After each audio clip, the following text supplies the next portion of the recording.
My experience this year, I've seen what looked like radiation all over the water. In the water that I grew up and swam in, I knew that I could do something to change what was going on here.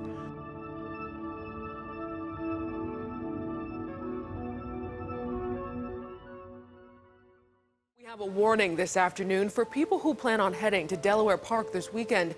You need to stay away from the water at Hoyt Lake. More than a dozen confirmed cases of toxic algae have been found on Canandaigua Lake and many other finger. Another area of concern is blooms on Canisius Lake, which provide the drinking water. It's a problem for biodiversity. Now it is critical. To me, HABs are God's way of saying, pay attention. I mean, really pay attention, and pay attention now.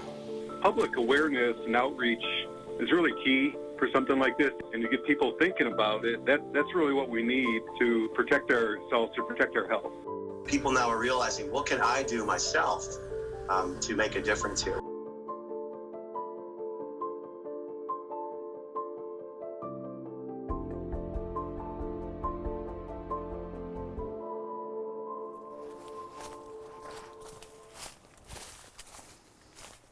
Like, I want to give some reciprocity to like the sacred land, the sacred waters. You can see the water doesn't move right now, and that's a shame.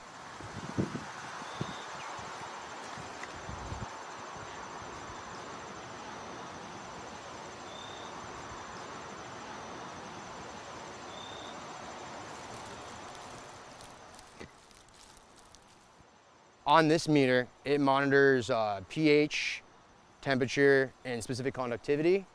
Water is neutral at 7. Those would be key indicators that there was either an algal bloom recently or there could be an algal bloom forming. So we'll check the pH out.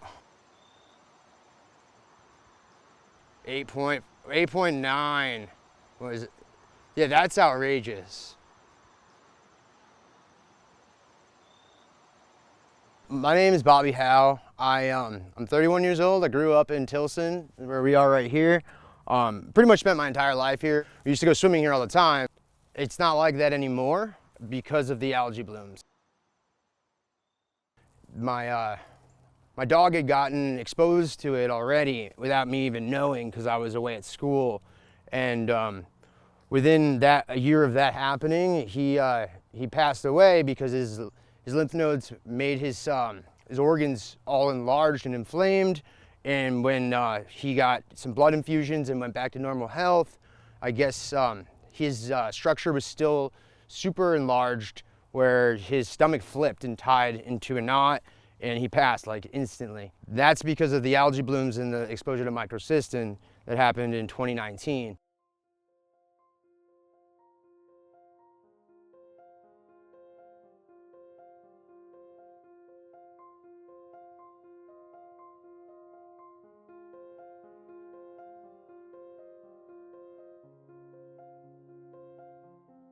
They're not even algae, it's cyanobacteria.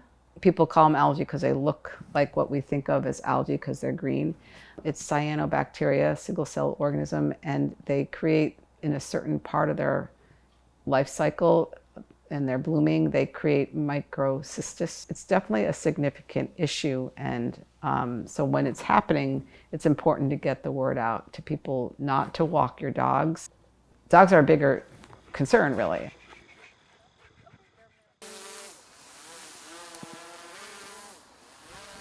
Yeah, that change in pigment, that's also very suspicious. Yeah, that's definitely not anything, the cloud reflectance or from the sky. Usually how hydrodams work is that there's an undercurrent, but like if that thing is there, this like a stagnant,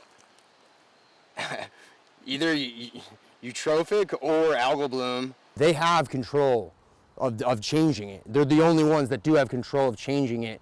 That was evident with the algal bloom getting to the point it did downstream. The Wallkill is an interstate body of water. No one truly owns it. There is no eminent domain. It's considered a navigable water because you can get from one state to the other. That's crazy. You see that trickle, like the water flowing out? That is all that's coming out from upstream. I mean, like, look at that. That would be a literal gorge right there. Central Hudson owns the dams that stagnate the water. In order for algae to get to the point of creating a colony, they have to be in a single spot for long enough. When the dam doesn't overflow at all, it creates this layer, this film on top of Sturgeon Pool. Algae can then benefit by being in the same spot long enough, like eating and retaining enough food to then grow and then grow and then grow. The idea that they know that there's been previous like historical blooms in their body of water, you know, like, because they own the inputs and the outputs. So like essentially they control the body of water. The fact that they do nothing about it, but then also pretend like they're our friend into being our utility companies, like, is just, it's hard to wrap your mind around.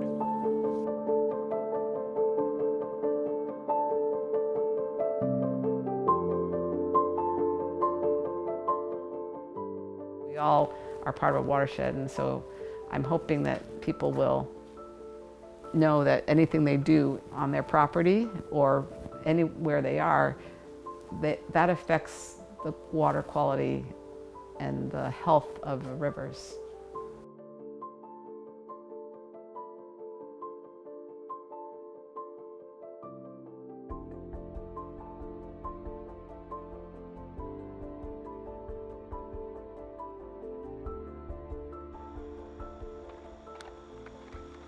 I'm helping the Wallkill River Watershed Alliance develop a series of tools to then give the community so they can have the resources to do something about it, as well as like getting the government involved. I'm also simultaneously like vindicating my best friend.